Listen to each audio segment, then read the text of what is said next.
Assalamualaikum warahmatullahi wabarakatuh. Perkenalkan, nama saya Nala Ulfa Hairunisa dari jurusan Hukum Tata Negara Siasah semester 4 Lokal B, Universitas Islam Negeri Sultan Syarif Kasim Riau. Baiklah, di sini saya akan menjelaskan sedikit materi tentang asas perundang-undangan. Baiklah, di sini saya akan menjelaskan pendapat menurut Purnadi Purbakara dan Swejono Swekanto. Mereka memperkenalkan 6 asas perundang-undangan. Yang pertama yaitu undang-undang tidak berlaku surut. Pada dasarnya, peraturan perundang-undangan mengikat sejak saat dinyatakan berlaku. Dengan demikian, maka peraturan perundang-undangan dibentuk dengan maksud untuk mengantisipasi fenomena di masa mendatang. Peraturan perundang-undangan hanya berlaku bagi peristiwa atau perbuatan yang dilakukan sejak peraturan perundang-undangan tersebut dinyatakan berlaku. Tidak boleh berlaku surut.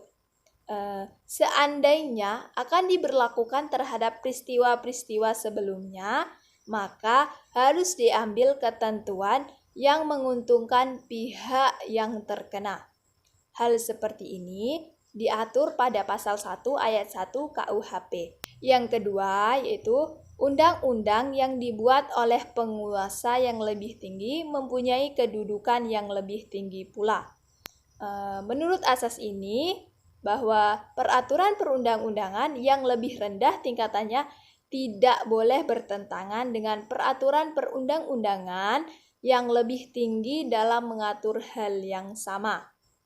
Apabila ada 2 peraturan perundang-undangan yang tidak sederajat, mengatur objek yang sama dan saling bertentangan, maka hakim harus menerapkan atau menggunakan undang-undang yang lebih tinggi sebagai putusan hakim.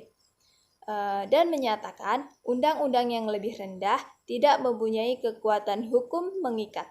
Selanjutnya yaitu undang-undang yang bersifat khusus menyampingkan undang-undang yang bersifat umum. Asas ini diterapkan jika ada pertentangan hukum antara 2 ketentuan hukum yang memiliki kedudukan yang sama. Contohnya, jika ada Undang-Undang A bertentangan dengan Undang-Undang B, maka hakim harus menerapkan undang-undang yang membahas hal tersebut secara khusus. Contohnya, terhadap kasus kekerasan dalam rumah tangga, maka pelaku kekerasan dihadapkan dengan tuntutan dalam Undang-Undang KDRT, bukan KUHP. Hal ini dikarenakan Undang-Undang KDRT bersifat khusus dan memiliki sanksi pidana yang lebih tinggi. Selanjutnya yaitu nomor 4, undang-undang yang berlaku belakangan membatalkan undang-undang yang berlaku terdahulu. Jika ada 2 peraturan perundang-undangan yang sederajat mengatur hal yang sama, maka undang-undang yang lebih baru digunakan sebagai dasar pengambilan keputusan.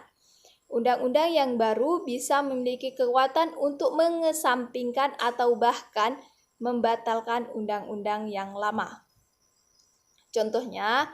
Contoh penerapannya yaitu Undang-Undang Nomor 12 Tahun 2011 tentang pembentukan peraturan perundang-undangan membatalkan Undang-Undang Nomor 10 Tahun 2004.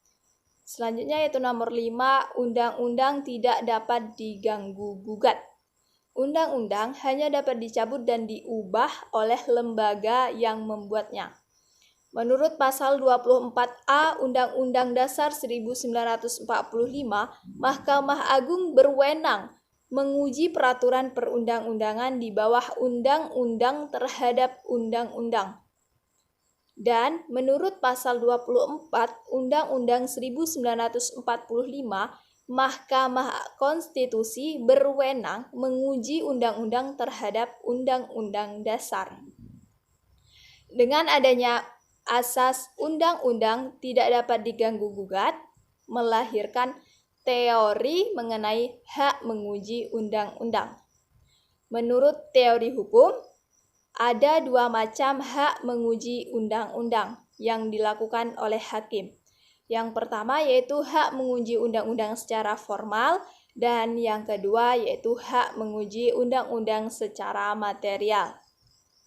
Selanjutnya yaitu yang keenam, asas wal farstat.